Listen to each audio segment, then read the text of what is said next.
अभिनव? हाँ? अचानक सनी की ऊंची आवाज सुनकर टेबल पर बैठे सभी लोग चौंक गए।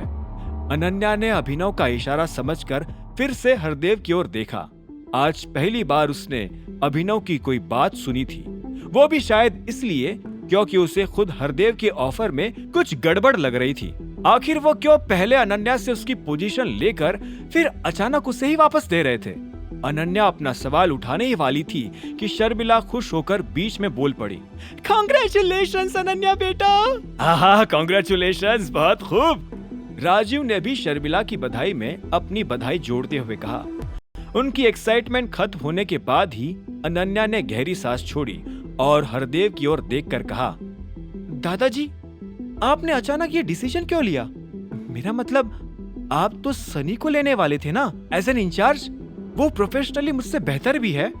मैं जानता हूँ मैं बेहतर हूँ, सनी ने अपने ऊपर गर्व करते हुए कहा, लेकिन दादाजी तुम्हें इसलिए लेना चाहते हैं क्योंकि तुम शुरू से इस डील में साथ हो ना, और फिर काम करोगी तभी तो सीखोगी कि काम होता कैसे है। जैसे तो तुम मेरी बहुत परवाह करते हो। अनन्या ने सनी को ताना मारते हुए कहा। तो नहीं करता क्या? परवाह नहीं करता तो ये डील क्यों देता तुम्हें करने को? सनी भी उस पर भड़क उठा। इससे पहले कि उनके बीच बहस शुरू होती, हरदेव बीच में बोल पड़े। शांत, मैंने जो कहा है वही फाइनल है, कोई बहसबाजी नहीं होगी। और अनन्या, सनी तुम्हारी बहुत परवाह करता है, तुम्हें भी उसकी रिस्पेक्ट करनी चाहिए, आखिर भाई है तुम्हारा।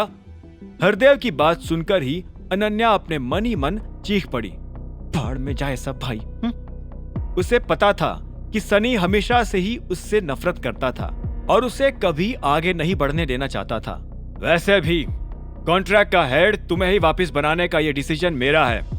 आखिर तुम सीईओ हो कंपनी की, और अब तो तुम्हारी मदद करने सनी भी प्रेसिडेंट के रूप में ज्वाइन करने वाला है, इसलिए अच्छा होगा कि तुम दोनों एक दूसरे के साथ ठीक से पेश आओ। हरदेव अपनी बात कहे जा रहे थे।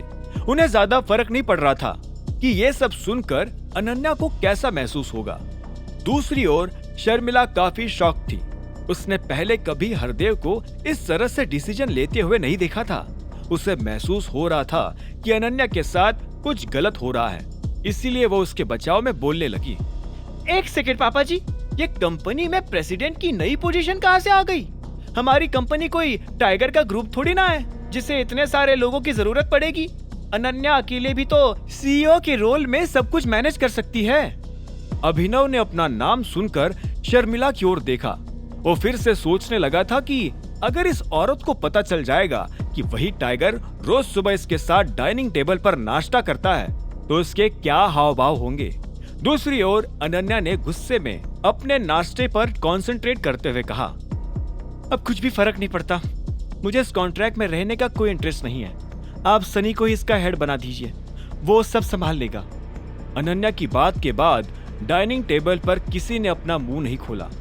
कुछ ही देर में हरदेव और सनी अपना नाश्ता खत्म करके वहां से चले गए और इसी वक्त शर्मिला ने अनन्या की ओर देखकर पूछा, तुमने रिजेक्ट क्यों कर दिया दादाजी का ऑफर?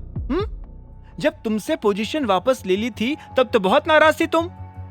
अनन्या ने सांस छोड़ी और उसकी ओर देखकर कहा, मुझे इसमें कोई इंटरेस्ट नहीं अब मॉम, ऑफिस में वैसे भी बहुत काम है करने को।